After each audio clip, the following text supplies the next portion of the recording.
அன்பார்ந்த இறை மக்களே, இந்த புதிய மாதத்தின் தொடக்க வழிபாட்டிற்கு வந்திருக்கிற உங்கள் அனைவரையும் மூவொரு கடவுளின் திருப்பெயராலே நாம் வாழ்த்துகிறோம். கண்களை மூடி நாம் ஆண்டவரை நோக்கி பார்ப்போம். அளவற்ற அருளாலும் நிகரற்ற அன்பினாலும் எங்களை ஆட்கொண்டு வழி நடத்துகின்றவரே, இந்த மனமகிழ்ச்சியான புதிய மாதத்தின் தொடக்க நாளுக்காக, வழிபாட்டு நேரத்திற்காக நன்றியோடு நாங்கள் உம்மை துதிக்கிறோம், போற்றுகிறோம், மகிமைப்படுத்துகிறோம். ஆண்டவர் 10 மாதங்கள் இந்த ஆண்டிலே எங்களோடு கூட இருந்து எங்களை வழிநடத்தி இந்த 11ஆம் மாதத்தில் கால் பதிக்கும்படி எங்களுக்கு உதவி செய்திருக்கிறீர். உமக்கு தோத்திரம்.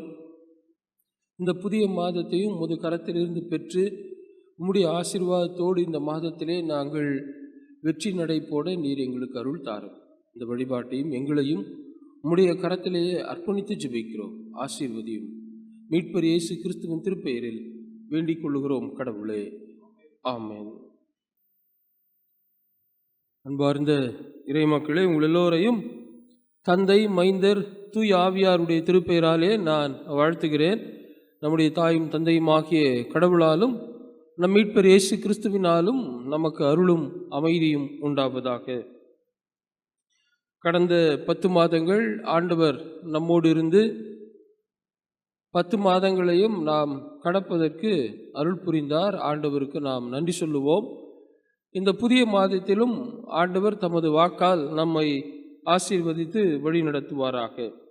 இம்மாதத்திலே ஆண்டவர் நமக்கு அருளும் திருவாக்கு, அது எசாயா இறைவாக்கு நூல் 25ஆம் அத்தியாயம் 4ஆம் வாக்கியம். நான் படிக்கிறேன். ஏழைகளுக்கு நீர் அரணாய் இருக்கிறீர், வறியவனுக்கு அவன் துன்பத்தில் உறைவிடம் நீரே. புயற்காற்றில் புகலிடமாகவும் கடும் வெப்பத்தில் குளிர் நிழலாகவும் திகழ்கிறீர். ஏனெனில் மூடர்களின் சீற்றம் மதிச்சுவரை மோதி தாக்கும் பெரும் புயல் போல் இருக்கிறது. ஆண்டவர் இந்த திருவாக்கால் நம்மை ஆசீர்வதிப்பாராக. எசாயா இறைவாக்கு நூல் 66 அத்தியாயங்களை உடையது. இது ஒரே ஆசிரியர் எழுதினது அல்ல. ஒவ்வொரு காலகட்டத்தில் ஒவ்வொரு ஆசிரியர் எழுதியது. ஆனால் அனைத்தையும் எசாயா என்கிற இறைவாக்கினர் பெயரில் அதனை தொகுத்து வழங்கியிருக்கிறார்கள். 1 முதல் 39 முடிய ஒரு பகுதி, 40 55 முடிய 2ஆம் ஏசாயா என்று சொல்லுவார்கள். 56 முதல் 66 வரை இருக்கிற பகுதிகளை 3ஆம் ஏசாயா என்று சொல்லுவார்கள். 1ஆம் ஏசாயா வாழ்ந்த காலகட்டம் 8ஆம் நூற்றாண்டின் பாதி, 7ஆம் நூற்றாண்டின் பாதி வரை, ஒரு 740 680 670 வரைக்கும் பிசி, அதுவரை அவர் வாழ்ந்தார். இந்த 1ஆம் ஏசாயா யோசியா, யோத்தம், அரசர் ஆகாஷ், எசேக்கியா இவர்கள் வாழ்ந்த காலகட்டத்தில் வாழ்ந்தவர் 1ஆம் ஏசாயா. 2ஆம் ஏசாயா நடு பகுதியில் வாழ்ந்த ஒரு மனிதர்.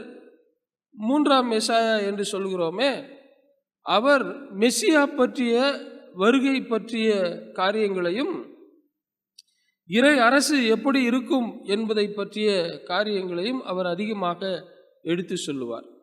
இந்த 1ஆம் ஏசாயா நூல் அன்றைய காலகட்டத்தில் இஸ்ரேல் மக்களை ஒடுக்குகின்ற பேரரசு, ஒன்று அசீரியா, மற்றொன்று பாபிலோன்.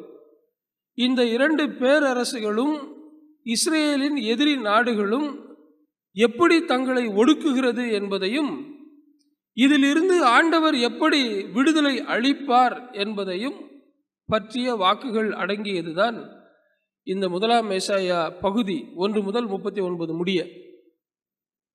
ஆகையினால்தான் இந்த பகுதிகளில் நாம் பார்க்கிற போது பல நாடுகளுக்கு கடவுள் இடும் தண்டனை தீர்ப்பு என்கிற பகுதிகள் நிறைய வரும்.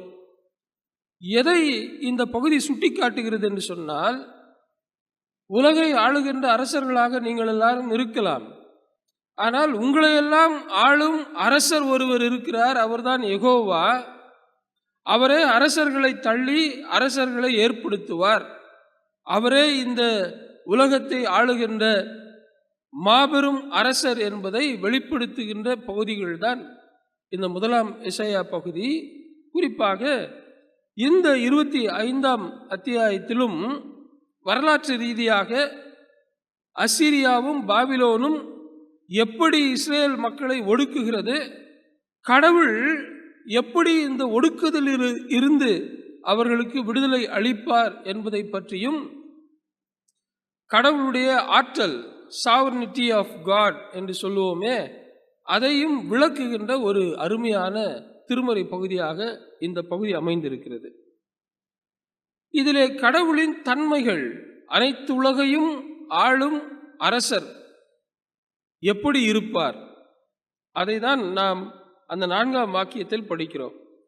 கடவுளின் தன்மைகள் மிக அழகாக இந்த ஒரு வாக்கியத்தில் 4 குறிப்புகளாக பதிவு செய்யப்பட்டிருக்கிறது. முதலாவது, ஏழைகளுக்கு நீர் அரணாய் இருக்கிறீர். பணம் படைத்தவர்களுக்கு அவருடைய பணம் அவர்களுக்கு அரணாக இருக்கும். படித்தவர்களுக்கு அவருடைய பட்டம் அவர்களுக்கு அரணாக இருக்கும். பதவியில் இருப்பவர்களுக்கு அவருடைய பதவி அவர்களுக்கு அரணாக இருக்கும். பணம் பத்தும் செய்யும் என்று சொல்லி எல்லாவற்றையும் அதை வைத்து சாதித்து விடுவார்கள். ஆனால் ஏழைகளுக்கு யார் அரணாக இருப்பார்? அரண் அப்படின்னா பாதுகாப்புடைய மதிச்சுவரை உடைய ஒரு இடம் என்பது பொருள். அரண், ஃபோர்ட்ரஸ், கோட்டை என்று சொன்னால் அதுதான் பொருள். பாதுகாப்பை தரும் உறுதியான மதிச்சுவரை கொண்ட இடம். ஆகையினால்தான் நம்முடைய வேலூர் கோட்டையை போய் பார்த்தீர்களேயானால் மிகப்பெரிய சுவர்களால் ஏற்படுத்தப்பட்டிருக்கும். அதனை சுற்றி ஆழிகள் இருக்கும். அந்த ஆழிகளில் முதலைகள் விட்டு இருப்பார்கள். தண்ணீராலும் யாராலையும் வர முடியாது. அந்த ஆழியை கடப்பதற்கு ஒரு பாதை ஒன்று வைத்திருப்பார்கள். அதனை இறக்குவார்கள். அந்த பாதை நேராக மறு கரையை வந்து சேரும். குதிரைகள் எல்லாம் உள்ள வந்த உடனே அதை தூக்கி விடுவார்கள். யாரும் அந்த கோட்டையை நெருங்க முடியாது. அப்படியே அவர்கள் நெருங்கினாலும் அவர்கள் அந்த கோட்டை மேற்சுவரில் இருந்து அவர்கள் அம்புகள் எய்வார்கள். பெரிய பெரிய கற்களை உருட்டி விடுவார்கள். இன்னும் சில அரசர்கள் எல்லாம் விஷம் நிறைந்த கொடிய பாம்புகளை அவர்கள் தூக்கி போடுவார்கள். ஏன்னா பாம்புனா படையே நடுங்கும். இப்படி அருள் சூழ் நகரம் பொதுமக்களுக்கு ஒரு பாதுகாப்பை உணர்த்துகின்ற ஒன்று. கடவுள் ஏழைகளுக்கு இப்படி அரணாக இருக்கிறாராம். அப்ப பணக்காரங்களுக்கு இல்லையா? எல்லாருக்கும் அவர் அரணாக இருக்கிறார். அதில் குறிப்பாக ஏழைகளுக்கு அவர் அரணாக இருக்கிறார். அதனுடைய பொருள் என்ன? இந்த உலகம் அவர்களை பொறுப்படுத்தாது. இந்த உலகம் அவர்களை பற்றி கவலைப்படாது. இந்த உலகம் அவர்களை ஒரு மனிதர்களாகவே மதிக்காது. ஆனால் இறைவன் அப்படி இருக்க முடியுமா? தன்னுடைய படைப்பு ஒன்று கடினப்படுகிற போது அதனை பார்த்து கொண்டு சும்மா இருப்பாரா கடவுள்? இல்லை. ஆகையால் தான் இங்கே மிக அழகாக பதிக்கப்பட்டிருக்கிறது, அவர் ஏழைகளுக்கு அரண் ஆக இருக்கிறார். மற்ற அநேக சங்கீதங்களிலும் சரி, மற்ற திருமறை பகுதிகளிலும் சரி, ஒடுக்கப்பட்டவர்களுக்கான நீதியை கடவுள் நிலைநாட்டுவார். அவர்கள் அழுகின்ற போது கடவுள் அவர்கள் அழுகுறலுக்கு செவிசாய்த்து அவர்களை விடுவிப்பார் என்று இருக்கிறது. அதன் கருத்து என்ன? மைய குவியம் என்ன? கடவுள் எப்போதும் ஏழைகள் பால் நின்று அவர்கள் மீது கண்ணோக்கமாக அவர் இருக்கிறார். பல நிலைகளில் ஏழை என்கின்ற சொல்லை நாம் விவரிக்கலாம். சில பேருக்கு பணம் நிறைய இருக்கும், ஆனாலும் அவர்கள் ஏழைகளாகத்தான் இருப்பார்கள். உறவுகள் நிறைய இருக்கும், ஆனாலும் ஏழைகளாகத்தான் இருப்பார்கள். அதனுடைய பொருள் என்ன? அந்த பணத்தால் அவர்களுக்கு எந்த விதமான மகிழ்ச்சியோ வாழ்வோ இருக்காது. உறவுகள் பல இருக்கும். ஆனாலும் அந்த உறவுகள் இருந்து அவர்களுக்கு எந்த பயனும் இல்லை. அவர்கள் ஏழைகளாகத்தான் இருப்பார்கள். இப்படி ஒவ்வொரு நிலையிலும் இந்த ஏழை என்கிற பதத்தை நாம் விளக்கிக் கொண்டே போகலாம். யார் எந்த சூழலில் ஏழையாக இருந்தாலும் கடவுள் அவர்களுக்கு அரணாக இருப்பார், அவர்களுக்கு பாதுகாப்பாக இருப்பார். God is a fortress to the poor. இரண்டாவதாக, வறியவனுக்கு அவன் துன்பத்தில் உறைவிடம் நீரே. உறைவிடம் அப்படின்னா ஹேபிட்டாட் அப்படின்னு அர்த்தம். ரெசிடென்ஷியல் ஏரியா அப்படின்னு பொருள். ஹேபிட்டாட் என்கிற சொல்லுக்கு வாழ்வதற்கான அனைத்து வசதிகளும் இருக்கின்ற இடம் என்பது பொருள். ஒரு உயிரினம் வாழ வேண்டும் என்றால் அந்த உயிரினம் வாழ்வதற்கான எல்லா அமைப்புகளும் அந்த இடத்தில் இருக்கிறது என்று பொருள். உண்ண உணவு, குடிக்க குடிநீர், மருத்துவத்திற்கு மருத்துவம், கல்விக்கு கல்வி நிலையங்கள், இப்படி எல்லாம் அமைந்திருக்கின்ற ஒரு இடம்தான் ஹேபிட்டாட், ரெசிடென்ஷியல் ஏரியா என்று சொல்லுவார்கள். கடவுள் தான் படைத்த மனுக்குலம் அனைத்தும் நல்வாழ்வை பெற வேண்டும் என்பதற்காக ஏழைகளுக்கு, வறியவருக்கு அவர் உறைவிடமாக இருக்கிறாராம். இதனை எப்படி நாம் புரிந்து கொள்வது? இஸ்ரேல் மக்கள் பாலைநில பயணத்திலே, வனாந்திர பயணத்திலே அவர்கள் வந்து கொண்டிருக்கிற போது அவர்கள் ஏழைகளாகத்தான் இருந்தார்கள். மாற்றுவதற்கு கூட அவர்களுக்கு உடுக்கை துணி இல்லை, செருப்புகள் இல்லை. ஆகையினால்தான் திருமறை பகுதி மிக அழகாக சொல்கிறது, 40 ஆண்டுகள் நீங்கள் வாழ்ந்தீங்களே, பயணப்பட்டு வந்தீர்களே, உங்களுடைய உடைகள் அழுக்கானதா, பழுதானதா? உங்களுடைய பாதரட்சைகள், காலணிகள் பழுதானதா? கடவுள் உங்களை வழிநடத்தினார். நீங்கள் உழைத்தீர்களா? நீங்கள் சம்பாதித்தீர்களா? வருமானம் இருந்ததா? சேர்த்தீர்களா? ஒன்றுமில்லை. ஆனாலும் நீங்கள் உயிர் வாழ்ந்தீர்கள். கடவுள் உங்களுக்கு உண்ண உணவு, குடிக்க தண்ணீர் அனைத்தையும் உங்களுக்கு வழங்கி அவரே உறைவிடமாக இருந்து உங்களை நடத்தினார்.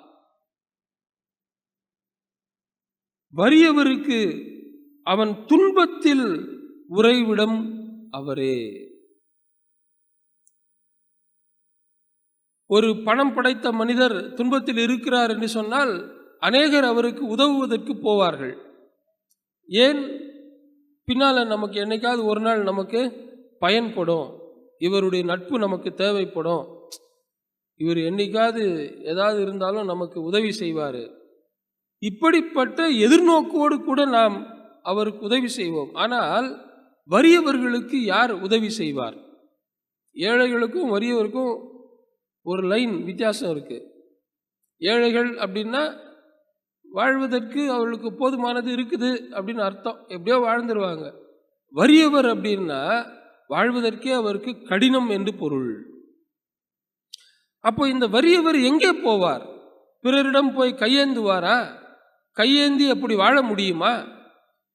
இறைவன் தான் படைத்த படைப்புகள் எல்லாம் நலமான வாழ்வை பெற வேண்டும் என்றுதான் விரும்புவார். ஒரு கூட்டம் வசதியாகவும் மற்றொரு கூட்டம் கையேந்தும் கூட்டமாக வைப்பாரா? அப்படி வைத்தால் அவர் இறைவராக இருக்க முடியுமா? இந்த பகுதி இஸ்ரேல் மக்களை வறியவர்களாக காட்டுகிறது. ஏன்? வலிமை மிக்க அசிரிய நாடு, வலிமை மிக்க பாபிலோன் நாடு, இதற்கு இடையில் இந்த இஸ்ரேல் மக்கள் அவதிப்பட்டு கொண்டிருக்கிறார்கள்.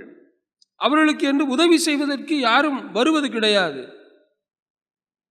அவர்களை ஒடுக்குகிறார்கள் அண்டை நாட்டினர். இப்படிப்பட்ட வறிய நிலையில் இருக்கின்ற அந்த இஸ்ரேல் மக்களுக்கு ஆண்டவர் அவர்கள் துன்பத்தில் உறைவிடமாக இருப்பாராம். வறியவருக்கு எவரும் உதவ மாட்டார். அதிலும் ஒரு வறியவர் துன்பப்படுகிறார் என்று சொல்கிற போது அவருக்கு போய் யாராவது உதவுவார்களா? உதவ மாட்டார்கள்.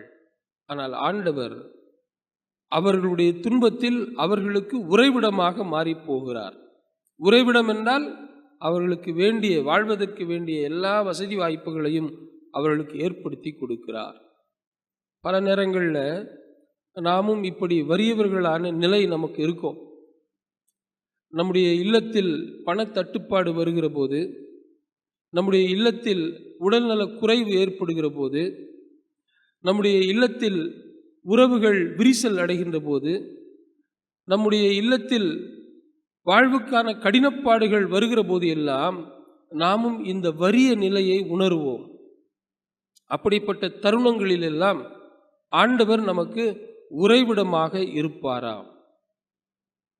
மூன்றாவதாக, புயல் காற்றில் புகலிடமாக ஆண்டவர் இருக்கிறார். நமக்கு தெரியும், இப்போ மோந்தா புயல் கரையை கடந்தது. நான் கீழ்ப்பாக்கம் பகுதியிலே திருப்பணி ஆற்றி கொண்டு இருக்கிற போது வரதா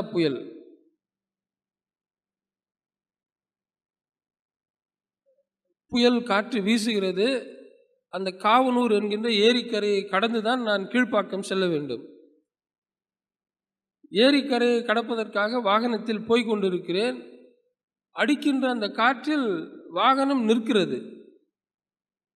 நான் முதலாம் கீரில் போட்டு முறுக்கிறேன், போக மாட்டேங்குது.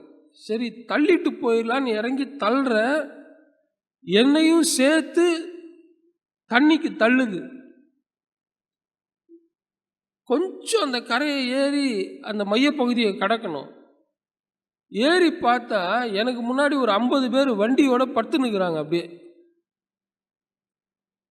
அப்போ எனக்கு முன்னால் இருக்கிற நபர் சொல்றாரு, ஐயா அப்படியே வண்டியை கீழே போட்டு கெட்டிமா வண்டியை பிடிச்சின்னு படுத்துக்குங்க.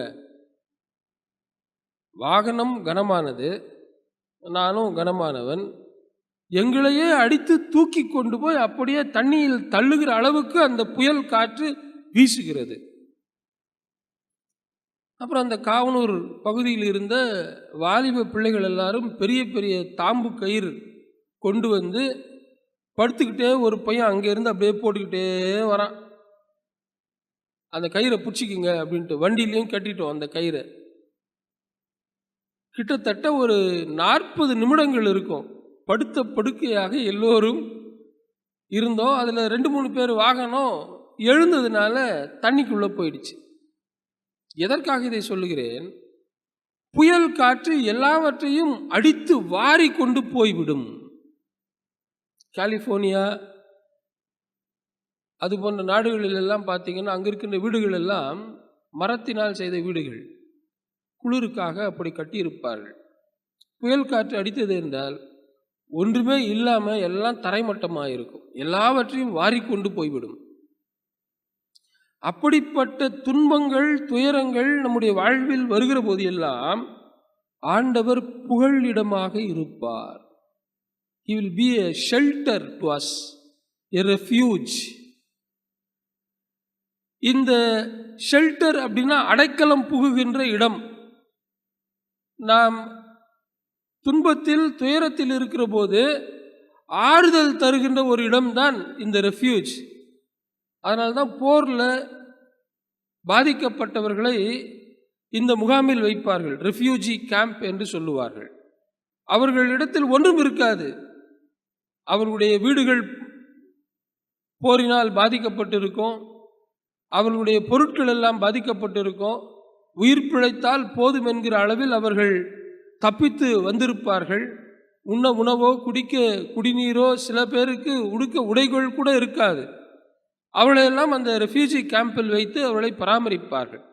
அங்கே இருக்கிற போது அந்த முகாமில் போர் விமானங்களோ அல்லது மற்ற போர் கருவிகளோ அவர்களை தாக்கக்கூடாது. இதுதான் உலக அமைப்பு வைத்திருக்கின்ற போருக்கான விதிமுறை. ஆகையினால் ஒருவர் அந்த ரெஃப்யூஜி கேம்புக்குள்ளாக வந்துவிட்டால் அவர் ஒரு நிம்மதி பெருமூச்சு விடுவார். அப்பா, இனிமேல்ட்டு எனக்கு உயிருக்கு எந்த விதமான ஆபத்தும் வராது, ஏனென்றால் நான் இந்த முகாமுக்குள் அடைக்கலம் புகுந்து விட்டேன். கடவுள் நம்முடைய துன்ப நேரத்தில், துயர நேரத்தில் அவரே நமக்கு அடைக்கலமாக இருக்கிறார். Shelter, refuge. இந்த புகலிடத்தில் நாம் அடைக்கலம் புகுகிற போது எல்லாம் நம்முடைய வாழ்வில் நமக்கு சமாதானம் நிரம்பி இருக்கும். உயிர் அச்சம், உயிரை பற்றிய பயம் நமக்கு இருக்காது. ஆகையால்தான் தாவீது அரசர் சொல்லுவார், ஆண்டவர் என்னுடைய ஆயர், அவரிடத்தில் நான் அடைக்கலம் புகுந்து விட்டேன். ஆகையால் மரண இருள் எனக்கு பயத்தை காட்டினாலும் நான் பயப்பட மாட்டேன். ஏனென்றால் நான் அடைக்கலம் புகுந்திருப்பது ஆண்டவர் என்கின்ற ஆயருடைய கரத்திலே என்று சொல்லுகிறார். கடவுள் புயல், காற்று போன்ற சூழல்களில் எல்லாம் நமக்கு புகலிடமாக, அடைக்கலமாக இருந்து நம்மை அவர் வழிநடத்துகிறாராம். நமக்கு அரண் அவர், நமக்கு உறைவிடம் அவர், நமக்கு புகலிடம் அவர். அடுத்து அதிலே கொடுக்கப்பட்டிருக்கிறது, கடும் வெப்பத்தில் குளிர் நிழலாக திகழ்கிறீர். எ ஷேடோ. நாம் வெயில் காலத்தில் சென்னை பகுதியில் நடந்து கொண்டு வருகிறோம் என்று வைத்துக் கொள்வோம். இது போன்ற பாலங்கள் அடியில் கொஞ்சம் நிழல் இருக்கும். அந்த நிழல் நமக்கு ஒரு சில மணித்துளிகள் தான் கிடைக்கும். அப்படி கிடைக்கிற போது நம்முடைய உள்ளத்தில் வருகிறதே ஒரு விதமான சுகம், ஒரு விதமான இணக்கமான ஒரு எண்ணம். அதுபோல் கடவுள் நம்முடைய வாழ்வில் கடும் வெப்பம் போன்ற சூழல்கள் இருக்கிற போது எல்லாம் அவர் நமக்கு குளிர் நிழலாக இருக்கிறாராம். மரத்தில் கூட சூடு காற்று தர மரம், குளிர்ச்சியான காற்றை தரும் மரங்கள் என்று இருக்கிறது. சூடு தரும் மரம் எது? புளிய மரம். பாருங்க, விவசாயி சொல்றாரு, புளிய மரத்து அடியில் படுக்காதரா அப்படின்னுவாங்க. ஏன்னா உடம்பு சூடாயிடும். எப்பவுமே ஒரு மரத்து நிழலில் நம்ம படுக்கலாம். எது? வேப்ப மரம். அதனால தான் அந்த காலத்துலலாம் பார்த்தீங்கன்னா ஒரு வேப்ப மரம், ஒரு முருங்கை மரம் கண்டிப்பாக ஒரு வீட்டில் இருக்கும். ஒரு கொய்யா மரம். இந்த 3 இருந்துச்சுன்னா வளமான வாழ்வை அவர் பெறுவார். தென்னை மரம் இதுவும் இருக்கும். அந்த 4 மரம் எல்லார் வீட்லேயும் இருக்கும். இன்றைக்கெலாம் நம்ம முருங்கைக்கீரையே விலை கொடுத்து வாங்க வேண்டிய நிலைமைக்கு நாம் தள்ளப்பட்டு இருக்கிறோம். இந்த வேப்ப மரத்தை விட இன்னொன்று குளிர்ச்சியாக இருக்கும். என்ன மரம்? புங்க மரம்னுவாங்க. புங்க மரம். அந்த புங்க மரம் எந்த காலத்திலும் குளிர்ச்சியை தருகின்ற ஒரு மரம். நீங்கள் அதனுடைய நிழலில் சென்று விட்டாலே ஒரு விதமான அமைதி உணர்வை, சமாதானமான ஒரு உணர்வை நீங்கள் பெற்றுக்கொள்வீர்கள். கடவுள் நமக்கு அப்படி துன்ப நேரங்களில் குளிர் தரும் நிழலாக இருக்கிறாரா? இப்போ சொல்லணும் அப்படின்னா, வெயிலில் நம்ம சுற்றிட்டு வந்துட்டு ஒரு 18 டிகிரியில் வச்ச ஏசி அறை உள் சென்றால் எப்படி இருக்கும்?